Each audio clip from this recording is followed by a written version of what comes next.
Joining us now Do we have from one? Lansing, Michigan, Well, the look at Republican governor of Michigan, Governor Rick Snyder. Let's get right to the issue at hand, the lead story this morning, and that's the right to work legislation. You say it's going to lead to more and better jobs for people in the state of Michigan. How? Well, it will. If you look at it, you just need to look to Indiana, which passed similar legislation back in February. And the track record's clear. They've had a lot of companies come to Indiana now and cite that as one of the major factors in making their decision to look to Indiana. In fact, they've had 31 different companies accept offers from the Indiana Economic Development Corporation since that time that are accounting for thousands of jobs. So it's clear that companies are now coming to Indiana that previously didn't have them on the list. So it will lead to more and better jobs, and that will happen here in Michigan as well. But this legislation was primarily about being pro-worker, about giving workers freedom of choice. But the second added benefit is this jobs effect. Not sure there's... So Governor, let me ask you, you had said originally before that you weren't going to bring up this legislation because it was too divisive for the state, but you decided to bring it up anyway. What changed your mind? Well, what happened, going back to 2009 when I started a campaign, I looked at it and said over 80% of the workforce in Michigan isn't unionized. So it's not a relevant issue to most Michiganders, and as a practical matter, we had much more pressing things to take care of. We've done tax reform, we've balanced our budget, we're paying down education reform, a long list of important things that were higher priorities. What happened was that this last summer, labor leaders decided to start a ballot initiative to put something on Michigan's ballot regarding collective bargaining. And again, I believe in collective bargaining, but they went to a huge overreach to do something in Michigan's Constitution. And I asked them not to move ahead because I said, if you do this, you're going to start a divisive discussion on labor issues that include collective bargaining, but also right to work. They went ahead with the proposal. It was called Proposal 2. It was roundly defeated by our citizens in the election. And when that ended after the election, right to work just came more and more up as a very divisive issue from both sides. So the discussion was going on, and since it was getting louder and louder, I thought it best to take a leadership position on it. So you look at the issue I believe was the right thing to do, stepped up, said let's get this done, and let's move on to other pressing issues such as education and training for workers. Richard? Governor, as I understand it, the auto industry is still a pretty big employer in your state, and the auto industry has actually done really well in the last several years, in spite of what you see as being an obstacle to business, that is having strong unions. How do you square your statement that unions are somehow bad for business with the fate and the thriving nature of the auto industry in your state over the last several years? Actually, I've never said unions are bad for business, and I don't believe this is actually anti-union.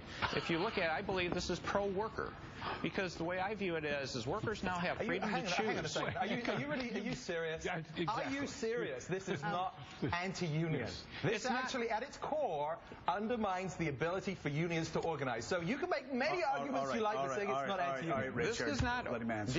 This does not deal with organizing at all. This does not deal with collective bargaining at all. This has nothing to do with the relationship between an employer and a union. This is about the relationship between unions and workers. And this is about giving workers the freedom to choose, and unions have to be in a position to present a good value proposition. If you look at the history of unions in Michigan, we had very strong labor movement here. If you go to the last century, people flocked to join the unions because they saw value in that. Fast forward to today, shouldn't unions still have to present a value proposition? And if they do, people will join. People will want to be part of a union. And if they don't provide value, people shouldn't be forced to pay for something they don't see any value in. So again, this should make unions more effective in terms of having to put a value proposition to workers. Governor, well, I made a similar argument earlier that workers shouldn't be compelled to have to pay from their salary to a union with whom they disagree. I would not go so far as to say what you just said, which is that this helps unions. I mean, it undermines unions' ability to stay vibrant, right? It really leaves it up to the union to decide and innovate as to what their value proposition is. I don't view it as pro or anti-union. Unions just need to be responsive to people to step up and deliver value, and workers have that choice, and workers should have that choice. They shouldn't be compelled to join something they don't see value in. Governor, if I agree with you, and if I heard your statement that you just made correctly, that this is aimed at employees not having to pay into something that they don't put a value on, So according to the right to work legislation now, they can belong to a union, but they don't have to have their dues extracted from their paycheck because they don't put a value on it. Will those workers accept the pay raises that the unions negotiate for them? Well, again, they're essentially told they have to be in that relationship. It's an exclusive relationship that the unions have with the employer, so they don't have an option with that. So that's a rather divisive workplace in the future. Again, in right-to-work states, you don't see that division. Actually, we had good people up here in Michigan that came from right-to-work states, and I talked to a number of them. I actually sat with them during a conference. And when you listen to them, they actually decided to join the union because they saw value, but they really appreciated having the choice. So again, if unions are showing value, people will want to put in dollars to be contributors to something that's giving them value. Let me ask this. Dare we? I don't know because, Carl, well, you know, Carl, I think, hold on, sweet. I think you should be penalized, Carl, because you were sighing more than Al Gore in his first debate with George W. Bush. You're right. You're right. Carl, do you have a question for the governor and not a statement?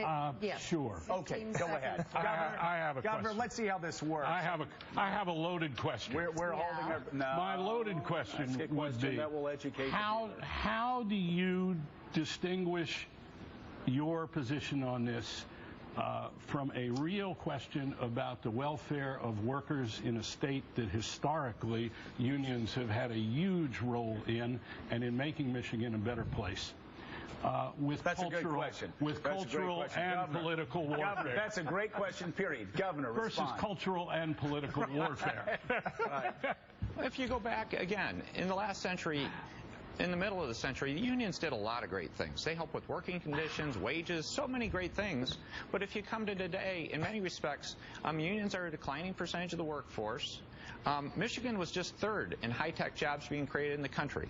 Most of those jobs are not going to be union jobs. So we're seeing high-paying jobs come to Michigan without a union. And in fact, if you looked at our state over the last decade, we've suffered a lot being a not right-to-work state in terms of our personal income, not just for that reason, but for many reasons. We dropped from 16th to 36th in terms of per capita income in our state.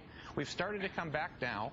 And I believe giving workers choice, you look at the results in Indiana, they have more and better jobs coming to Indiana today than they had before, and I think we'll see that same phenomenon in Michigan. Good luck. Governor Rick Snyder, we really do appreciate you coming on this morning. We know Nice to meet you. You're in the middle of a tough political battle up there, but it's very important for our viewers to hear what's going on both sides. It's very important for me because, well, I don't like being alone all the time. Thanks a lot, Governor, for being here. We look forward to seeing you soon.